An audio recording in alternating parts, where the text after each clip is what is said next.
Hi and welcome to SQE Success, your pathway to becoming an English solicitor. In this video, we'll explore 3 scenarios involving corporate veil and civil litigation, 2 key topics in business law and disputes resolution under FLK1. Let's dive in. A solicitor is advising a private limited company, the parent company, that owns 100% of the shares in its trading subsidiary. The subsidiary is being sued by a former employee for a personal injury sustained in the workplace. Before the injury occurred, and acting on advice from its accountants, the subsidiary transferred all of its assets to the parent company to obtain a tax benefit. The subsidiary's updated filings at Companies House now show that it holds no assets. The former employee has written to the parent company, stating his intention to pursue the claim against the parent company's assets because of the transfer. The directors of the parent company are unsure whether its assets are at risk. What is the most appropriate legal advice the solicitor should give? A. The employee cannot enforce the claim against the parent company's assets as he is no longer an employee of the company. B. The employee cannot claim against the parent company, as he was employed only by the subsidiary. C. The employee can claim against the parent company's assets as they originated from the subsidiary.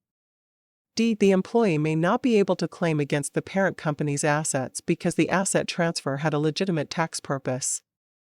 E. The employee may be able to claim against the parent company because the asset transfer amounted to fraud. The best answer is D. The employee may not be able to claim against the parent company's assets because the asset transfer had a legitimate tax purpose. The asset transfer occurred before the injury.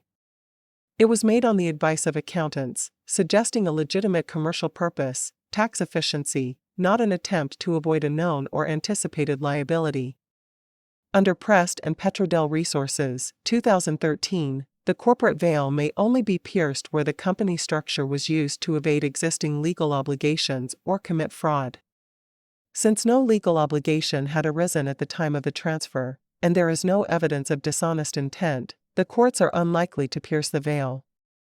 Therefore, in the absence of fraud, sham, or evasion, the employee cannot pursue the parent company's assets. The companies remain separate legal persons. Scenario 2. A private limited company, the parent company, owns 100% of the shares in its trading subsidiary.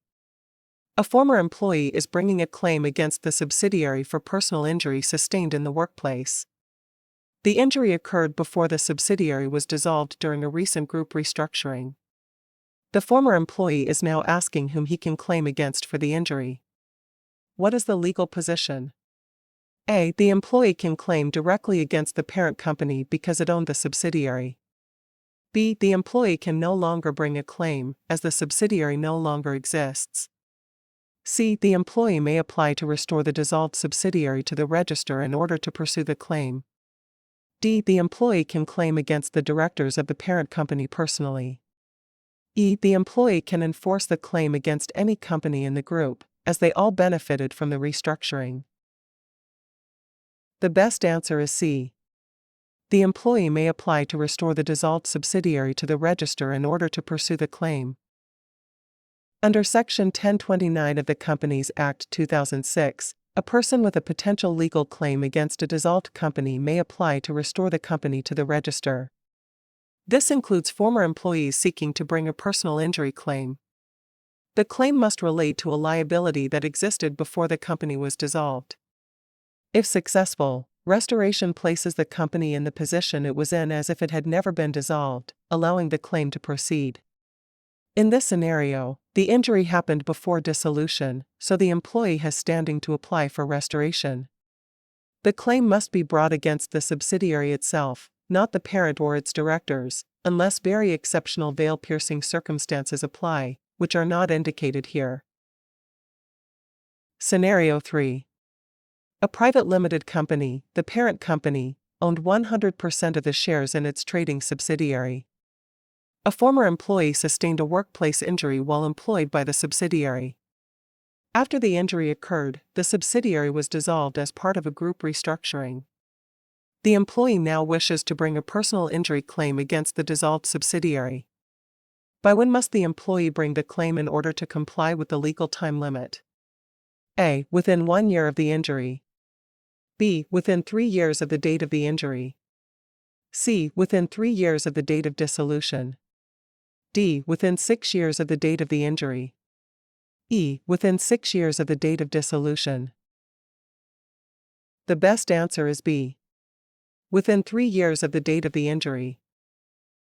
Under the Limitation Act 1980, a claim for personal injury must generally be brought within 3 years from the date of the injury, or the date of knowledge of the injury, whichever is later. This time limit applies even if the company has been dissolved. If the company has been struck off, the claimant must first restore the company to the register and then bring the claim, but the underlying limitation period for the injury claim still applies. So, to proceed with the claim, 1. The company must be restored within 6 years of dissolution, and 2. The personal injury claim must be filed within 3 years of the injury, or knowledge of it.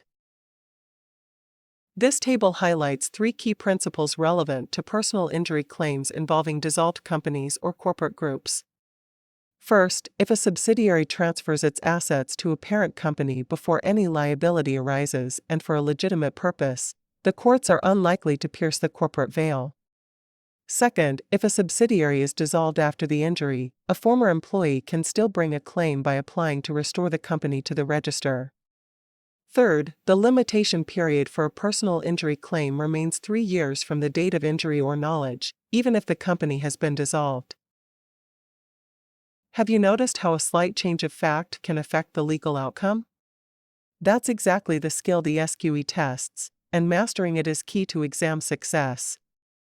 I published books filled with MCQs, each built with 3 variations of a legal scenario to sharpen your analysis and deepen your understanding.